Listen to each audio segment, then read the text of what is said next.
Hey yo. Oh my god. Happy New Year, everybody. I really wanted to come to y'all a bit more presentable, but unfortunately, let me go ahead and say this before I forget or before anything happens. Hashtag girl, we need to talk.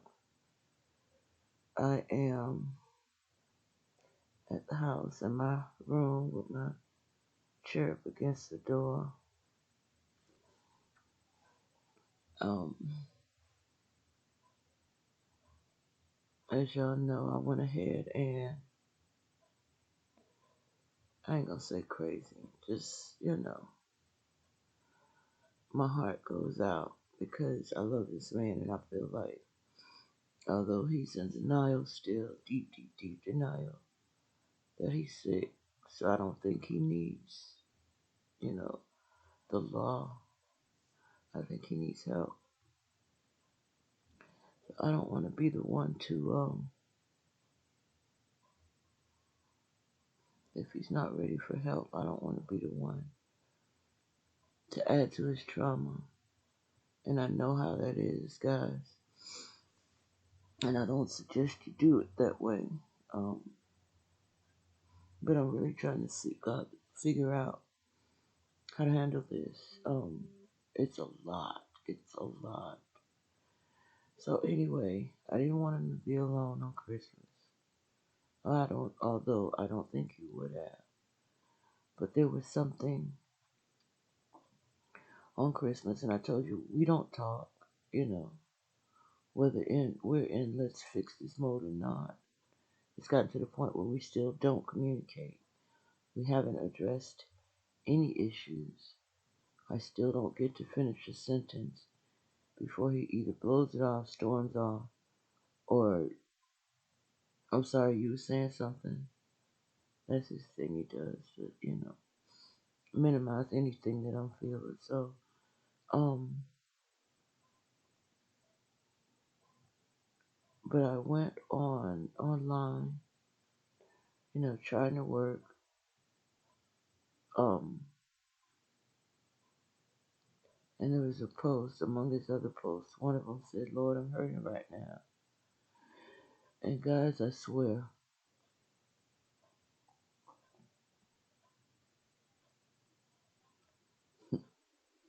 I'm allowing myself to go through this because I feel like at any minute, and I know better, the devil gonna take his hands off this man and he's gonna have a breakthrough.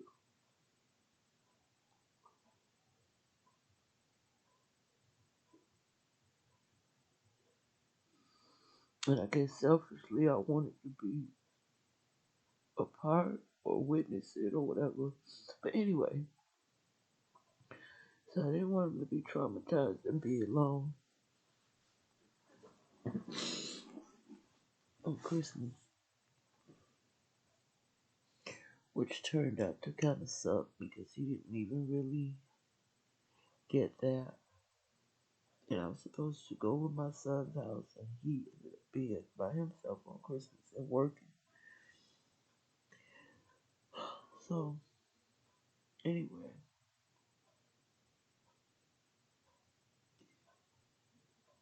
I come here Christmas night and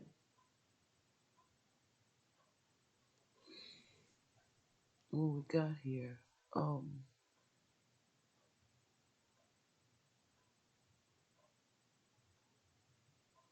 I took a shower and then I got in bed and he did the old go clean up, go clean yourself up. That's something he says.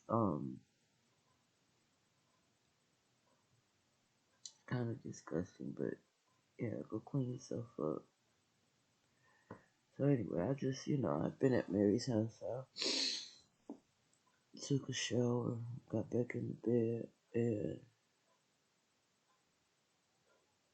I've been drinking. Hell, it's Christmas, you know. But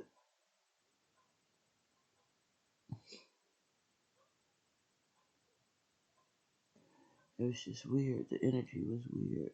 Like, I guess I'm expecting a spirit of love or apology or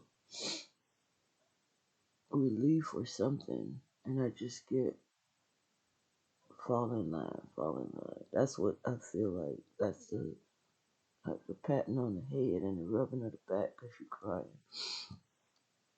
But anyway, but I had enough tequila in me to see about him. So I get up the next morning and I say,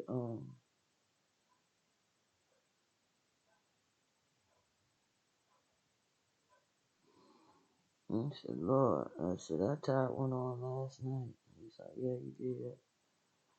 And I said, did we do anything? And he had this look on his face, and I said, oh, I did. And he said, yeah. I said, damn, sorry, baby, I was fucked up. How was it? He says, well, it wasn't the best. I said, shit, my bad, honey. I don't even remember it. But I do, and I did. And, child, I'm not gonna go into detail, but anyway, that's why I have to be drunk. But,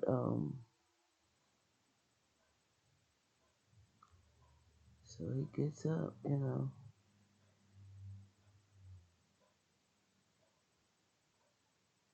um, the next morning, and he's on the phone. Hey, good morning, how you doing? Hey, how are you? Everybody call, they get love, love, nice, nice. And then he comes out of the bathroom, and it wasn't no good morning or anything, so I hadn't gotten a conversation. When he comes out of the bathroom, he says, I haven't been on the morning travel call for the last few days because I lost my phone and I don't remember the number. I said 302-202-1110. You forgot that. This is, well, yeah, I never dial the number. It's just programmed as Evolution Morning Call on my other phone. Guys, I know better than that. We've been on this call for a year. It's in all of our phones. Every last one of them, even the ones that aren't on. But anyway, he says, I haven't been getting on the call because I lost my phone. I guess you not interested. Because mind you, he had already made the statement. I want you to continue to be a travel agent because it would be too awkward to explain. So I said to John, the call doesn't restart until Wednesday. Oh, well, see, I ain't know that then. Okay, but I don't understand why you gotta say it so mean. I knew it, and I'm just telling you, I ain't been on the calls because they are not happening over the holidays. So everything after that, snap, snap, snap, snap, snap, snap. And then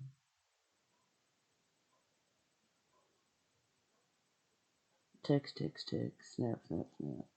No kind words, no nothing. I'm still cooking. Oh, he did say thank you for cooking. Thank you for picking me up from the hotel. But and he still went and got something to eat for himself. But yeah, as I come in here, come back over to the room, because what I started doing, I was straightening up, even considering putting my things back out, because as lackluster as it is, I'm seeing this as his effort, because in the meantime, we're texting back and forth. And Look out the window, and there's Justin,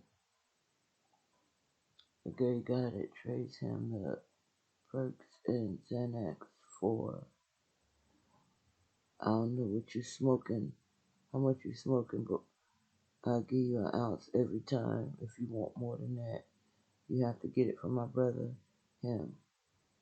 And the reason I say the gay guy is because that's what he's taught me about this man. Because they talk about everybody. So that's how he, um, you know, that's how he sees himself. Oh, well, that's how he sees these people. Yeah, he used to just sell. Now I guess he done got on it. But that's good for me because he'll take the whole bottle. He'll take the whole thing. Mm, mm, mm. He started killing these people. Everybody OD in Buford, I let him know. Oh, wasn't none of mine. That's his response.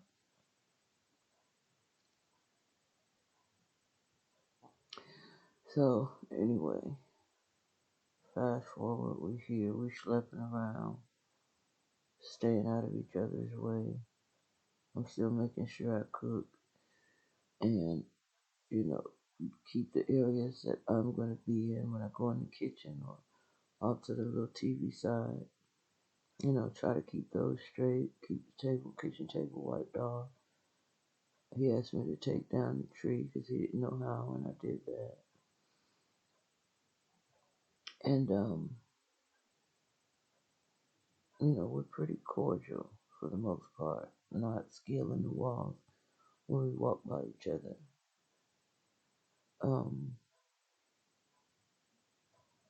but you're still hanging out and trapping, so I'm still sleeping where I feel safe. And I wake up on New Year's Eve, um, Saturday, yesterday, and he's gone. I go through the cameras in about 11 something, 10 minutes to 12. But he had already said the night before, or the day before, went outside to talk. Didn't realize I'm in the front room, so I have the window open. And I could hear him saying, yeah, this chick, something, something, something. But okay, I'll see you tomorrow.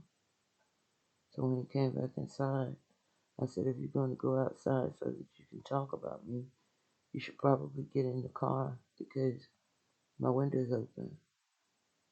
And I heard you setting up your date for tomorrow and with the this chick reference. I, I, I ain't talked to no chick about going out tomorrow.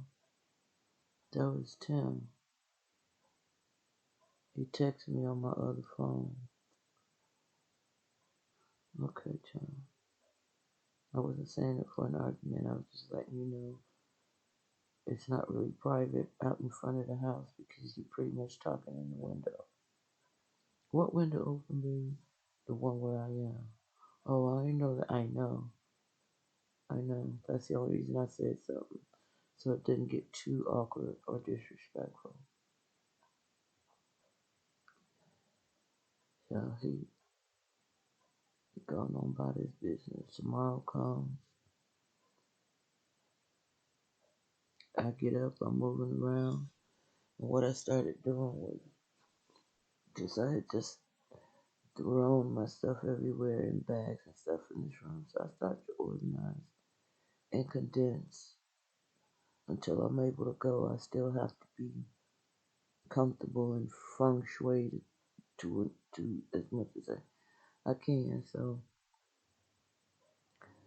I I'm straightening up or whatever, and it's early. But I look out the window, like I said, about 12 o'clock, and he's gone. So I just, shit, I don't know. Maybe he in there and loaned the car. I don't know. So I go to the cameras around 11:55, and he's fully dressed, like soft footing by the window, by my room door. So yeah, I didn't even see him leave. That was 12. So I, got dressed or whatever. 3:30. Mary ain't got off work. She came and picked me up about 4, and just go over her house and chill. But when she picked me up, I set the alarm. I don't know where he is. He's been gone close to this little 4 hour stints he does. And maybe 5 minutes after I left, or 5 minutes after the alarm set, he was home disarming the alarm. Um, wasn't really, studying him or anything. Just making sure he don't pop up on me. Just I got paranoid in these 11 months. And just, keeping an eye on the car. Making sure I don't get a house full of folks that's gone you know, on the scavenger hunt through my things. So, plan or whatever. He's still at home, so maybe, I don't know, 5:30, 6 o'clock. I text him and I said, are you in Buford? Can you pick me up? So he says, okay. So he's there in about 15 minutes. Good night, everybody. So when we get back here, I am in the kitchen and he is sitting in the TV room on the sofa. And I'm so tired, y'all. My body hurts so bad. He's sitting in the TV room and I'm in the kitchen. I think I'm washing my bowl out or something, or making some soup or something. And he soft toes, and I say soft toe because as big as his feet are, as heavy as his legs are, unless he's soft toeing, you can hear this man walk. We've got faux hardwood floors, and then he's in slippers. So, but I don't know. I look for him in the TV room as I'm waiting for my soup to heat up, and I don't see him. And he walks up behind me and he says, "Oh God, my neck hurt. Are you gonna give me some New Year's pussy?"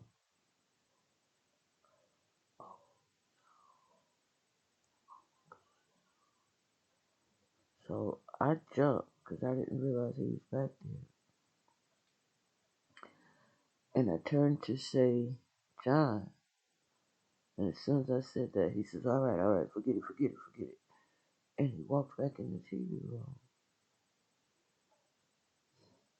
And I shake my head and I finish making my soup. And I said, listen, if you want to save this marriage, whatever we're doing, at midnight, let's just find each other and hold each other and hug. Maybe that'll bring us a fresh start.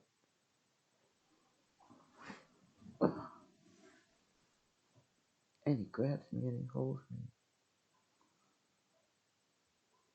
And again, I lose it. I know I can't talk. If I talk, he's gonna push me away.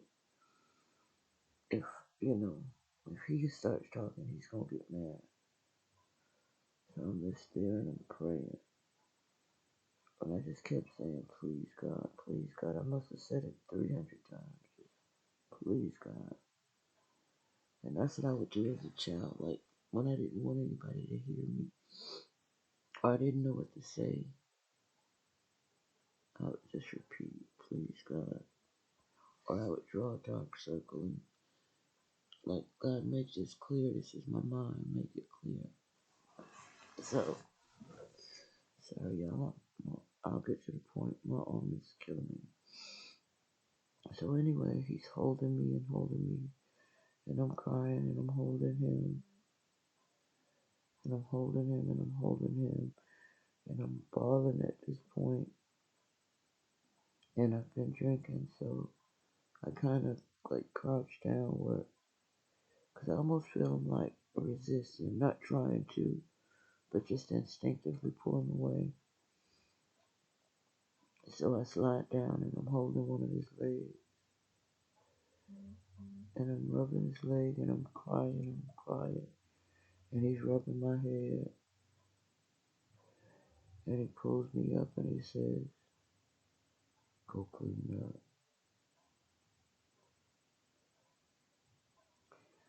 So I still think it could be a breakthrough. Just always hoping this is where he breaks through. So I don't say anything. I just go, take off my clothes, and I get in my shower, and I get out, and I go in the room, and he's on his phone, but I try not to get frustrated. And he says something like, "We'll talk," or something. I guess wherever he was supposed to go was calling, like, "Are you still coming?" So he's saying, "Okay, all right, we'll talk." And he hangs up the phone, turns the ringer down, phone dun dun dun it's just humming over there. And he puts the game on, the college game, and it's Ohio State and Georgia. And way before they had decided who was going to be in there, I told him it'd probably be Ohio. It would be cool if it was Ohio State and Georgia, and we can get tickets. So he's looking at it. He said, "Yeah, my homeboy is there." Oh, sweet. We should have been at that game. All these shenanigans. We're so distracted. We could have been at, that game for a couple $100. Because I know that's something that you wanted to see. We talked about it. So he's like, yeah, yeah. So then he gets in the bed, and I'm holding him. And then I think about it. You know, unfortunately, and it's probably a bad idea, but these are the only times that he's calm enough that I can ask him anything. And as your wife, business partner, blah, blah, blah, kind of like to know, like, "So, babe, how'd you break your teeth?" Oh, I still rubbing me, he says. I had him in my front pocket. Now, mind you, he's been gone. Supposed to go and pick something up, stay for 4 hours. That's usually his pattern. That's the pill process. You had him in your pocket. What the hell are they doing in your pocket? He says. Um, they broke in my pocket because I had him in my front pocket. So at this point, girl, just get up. Just get up. Just get up. It's not gonna stop. It's not gonna stop. Like, your home, your business, your marriage, your life is in turmoil. About you, your need for outside sex, and how are you coping?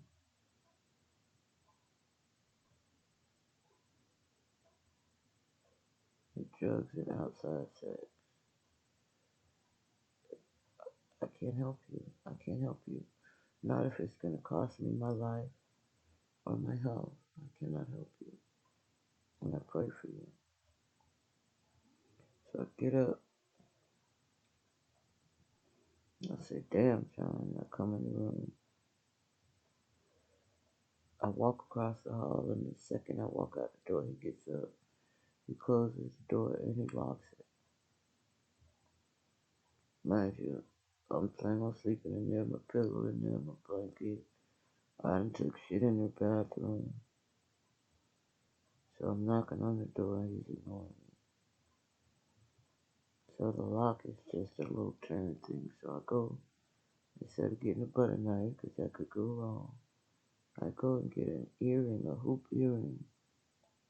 Just put it in a little wedge and turn it on.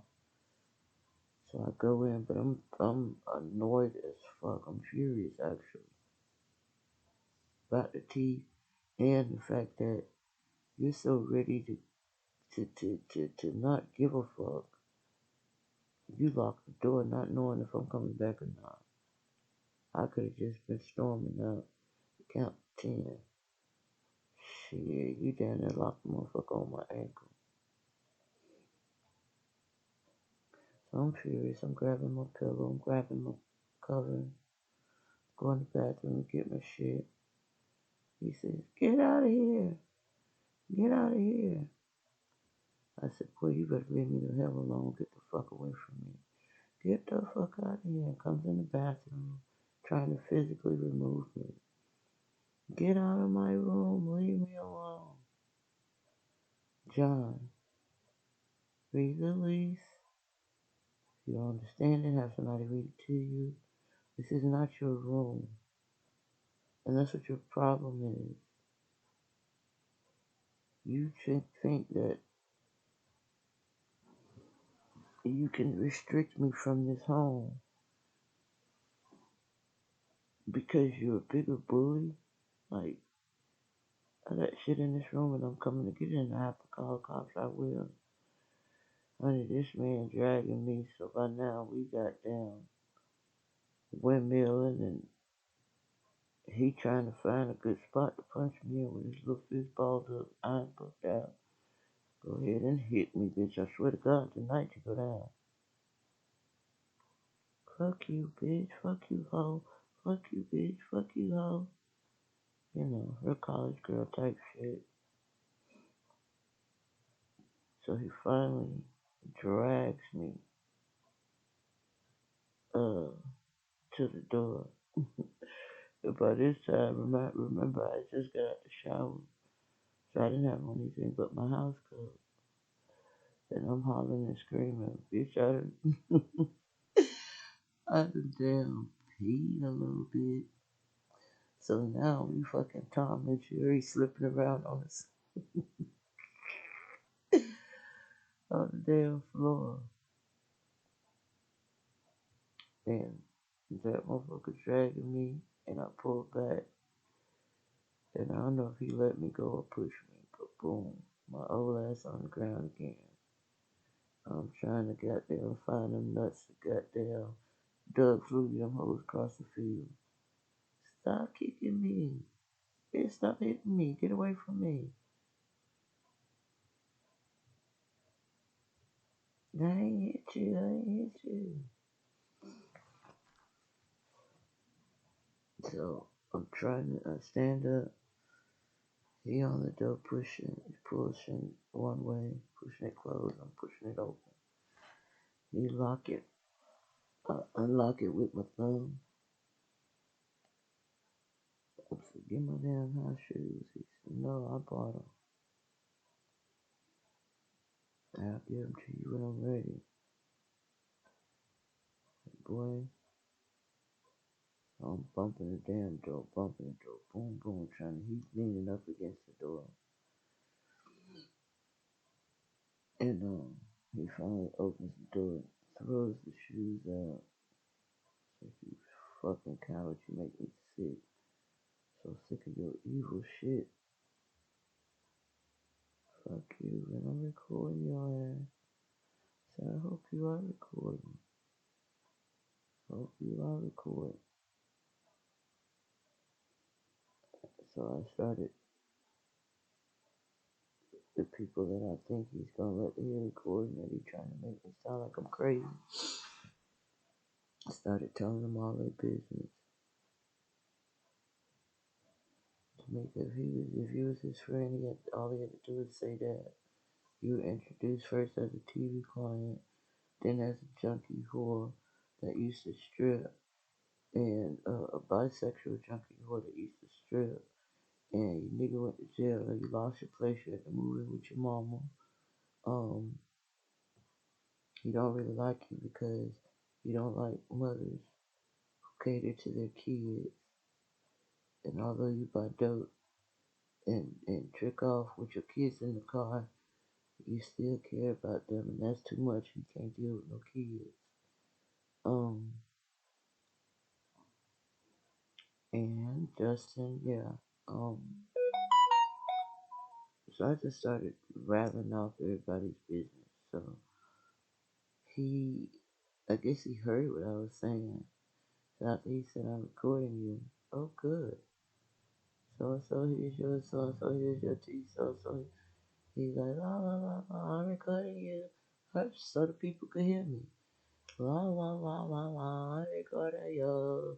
That's just what he said the whole time. Mind you, my phone had died. So I wasn't really recording. So I went and got the other phone. And I just, in the nastiest way, Lord Jesus, please forgive me. Please forgive me. I need to get better at that, and I'm working on that. But in a nasty, cutting sort of way,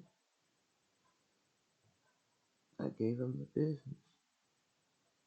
I got out the things that I don't get to say because I'm second class and I gotta ask permission to even have a conversation. John, can I ask you something without you getting upset? John, can I tell you something? Is it okay if we just, as a friend, talk?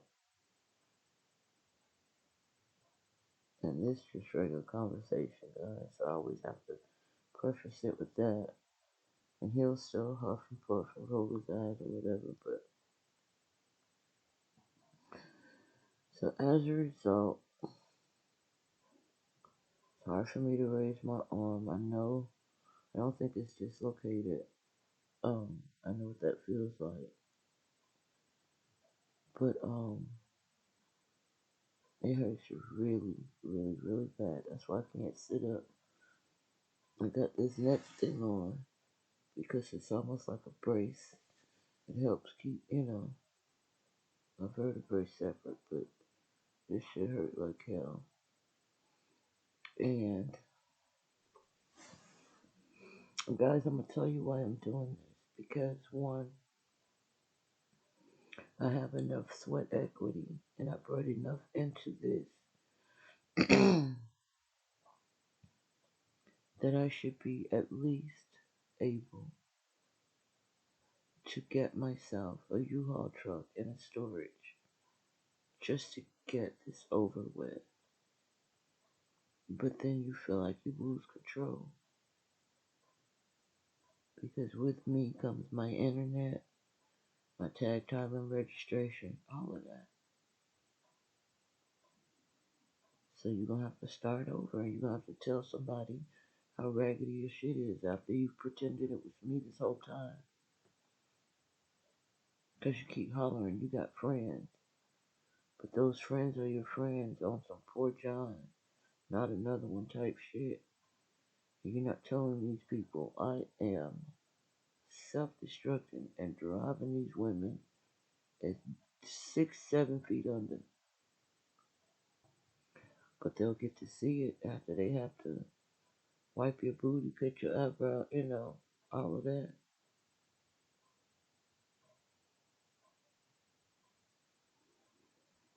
And then my ankle.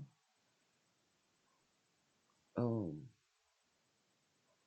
I don't know if that's from kicking him or from pea skating. I don't know what that is. But pretty sure my right ankle is sprained. And it feels like my left collarbone may be bruised, fractured, something. Oh no. But I text him, of course. No response. Gotta wait till the drug call starts. But I did text him and tell him that I think my collarbone is broken. And guys, that's just so that I can have, in case I need it, because he'll lie and say he didn't get it. Whether it's say red or not, he'll lie and say I never told him anything. But it's January 1st, y'all. I need to be at work and I can't afford to lay here. I hear him moving around in the kitchen, so I'm gonna lay here for another little minute, but I gotta get up and put some ice on my neck. And the reason I haven't said anything and I'm downplaying it is because I don't want nobody to get hurt or go through any trauma behind this. Imagine telling your grown son somebody hit you, hit their mama. What are you supposed to do? Or your brothers or your loved ones that you mentally, emotionally, and physically abused, despite the face you put on when you work there. So, yeah. Hashtag girl, we need to talk. I'll see y'all when I look better.